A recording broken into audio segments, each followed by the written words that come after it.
মোটা মোটা ডাঁটা, কি সুন্দর না? যাদের বাড়িতে হয়েছে তারা নিজেরা খায়ও না আর লোককে দেয়ও না। এ কেমন ধরনের মানুষকে। গুড মর্নিং, কেমন আছো সবাই? আমি এখন ঘুম থেকে উঠলাম, আশা করছি সবাই ভালো আছো, আমিও খুব ভালো আছি। এখন এবার ব্রাশ করার পাট, রেডি। কদিন ধরে দারুণ ঘুমাচ্ছি তো ওই জন্য খুব খুশি খুশি আছি। মুখ ধোয়া কমপ্লিট। আমি এবার কি খাচ্ছি এই দেখো,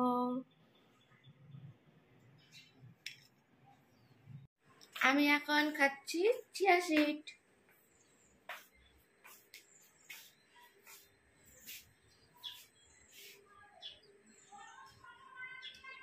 বাইরের আবহাওয়াটা খুব ভালো আছে, মেঘলা মেঘলা ওয়েদার।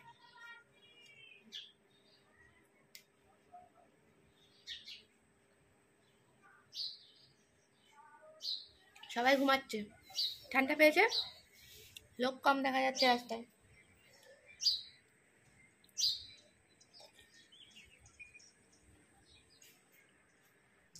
ওইদিকে হচ্ছে রুটি, চলো আগে তো চিয়া সিডটা খেয়ে।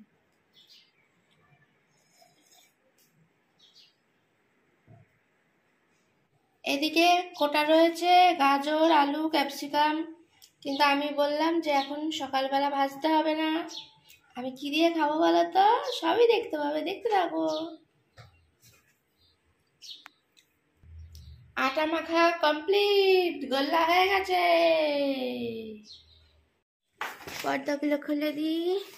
আমার ড্রেস পরা হয়ে গেছে, এখনো মায়ের বিছানা তোলা হয়নি কারণ ওইদিকে করছে, তার জন্য এখনো চুল টুল আসানো হয়নি। রেডি হয়েছি মানে শুধু ড্রেসটাই পরা হয়েছে।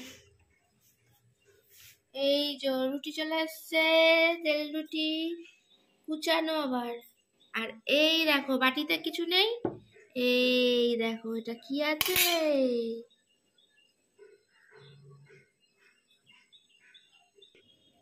এই দেখো মায়ের পাতা দই, কি সুন্দর। আর এই দেখো মা। গুড মর্নিং, গুড মর্নিং বললো সবাইকে। রেডি হয়ে গেছি, এবার খেতে বসে পড়ছি। এই দেখো দইয়ের মধ্যে চিনি নিয়ে নিয়েছি। আমার মতন এখন দই দিয়ে রুটি খেতে কে ভালোবাসে? কে কে ভালোবাসে বলো তো? অনেকেই ভালোবাসে।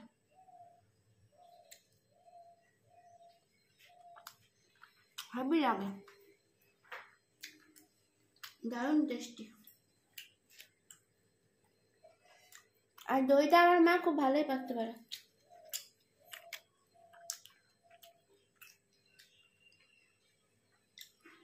একদম দেখো জলে জলে হয় না, খুব সুন্দর করে বসে। আমি কাজে বেরিয়েছিলাম, কাজ থেকে চলেও এসেছি। আর তোমাদেরকে তো বলেইছি যে এখন যেহেতু কাজ কম থাকায় আমি দুপুরের মধ্যে বাড়ি চলে আসছি। আর আসার সময় একদম ভিজে চপচপে হয়ে বাড়ি ফিরেছি। আর এই দেখো আমাদের আজকে দুপুরের লাঞ্চ মেনুতে কি আছে, মাছের ডিমের বড়া, তরকারিটা তো দেখতেই পেলে। আর এইখানে রয়েছে গাজর, ক্যাপসিকাম, আলু, সকালে যে রুটির সঙ্গে কুটেছিল সেটা সকালে তো রুটির সঙ্গে মানে করেনি, তখন আমি দই দিয়ে খেয়ে গেছি, তাই সেটাই ভাজা করেছে। আর মাছের ডিম এখান থেকে বাড়ির সামনে থেকেই মা নিয়েছিল। মাছের ডিমের টেস্টটা কিন্তু দারুণ, ফাটাফাটি একদম দারুণ ছিল। তা যেটা বলছিলাম যে বৃষ্টিতে একদম ভিজে চপচপ হয়ে ফিরেছি, তা তখন বাজার দিয়ে আমি তো আসি, ওই বাজারের মধ্যে দেখছি মানে সবজিওয়ালা তো ভিজে চপচপে হয়ে রয়েছে। তো যাই হোক, মা আমাকে পুঁই শাক আনার কথা একবার বলে দিয়েছিল, তা আমি শুধু জাস্ট দামটা একটু জিজ্ঞেস করেছি যে ওই বৃষ্টিতে নেব না, কারণ বয়ে নিয়ে যাওয়ারও তো ব্যাপার আছে। কিন্তু ওই যে দাদাকে জিজ্ঞেস করেছি সে দাদাও আর নাছুরবান্ধা, মানে আমাকে গুছিয়েই ছাড়বে, তাই জন্য দেখো এক বোঝা পুঁই শাক আমাকে গুছিয়ে দিয়েছে। দামটাও যেহেতু একটু ঠিকঠাক পেলাম, একটু মানে কমের মধ্যেই পাওয়া গেছে, তাই জন্য নিয়ে চলে আসলাম। এই দেখো এটা ছিল রাখা নিচের ঘরে আর কি, যেহেতু ভিজে গেছিলাম। বাবা ছাতাটা রেখেছে আর এইটাকে নিচেই রেখে এসেছিলাম। মা কিন্তু জানে না, এখন মাকে দেখাবো।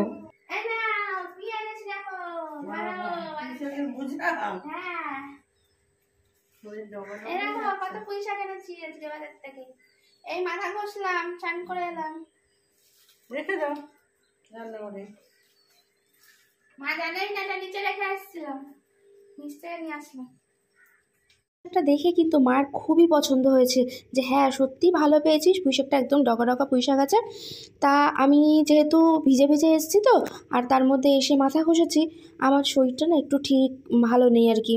কারণ মনে হচ্ছে ভেতরে ভেতরে ঠান্ডা লেগে গেছে, ভিজে চুল নিয়ে শুয়ে পড়েছিলাম, কান দপদপ করছে, মাথার মধ্যে কেমন একটা করছে। তাই জন্য সন্ধ্যেবেলা উঠে মাকে চাটা করে দিয়ে, আমি আর কিছু খাইনি যেহেতু এত বেলায় খাওয়া হয়েছে, তাই একটু মাকে হেল্প করে দেওয়ার জন্য পুঁইশাকগুলো, কারণ এত এক বোঝা পুঁইশাক মায়ের কাটতে অনেকটা সময় লেগে যাবে, তাই আমি একটু হেল্প করে দিচ্ছি। আজকের ভিডিওটা যদি ভালো লেগে থাকে সাবস্ক্রাইব করে আমার পাশে থাকবে। টাটা।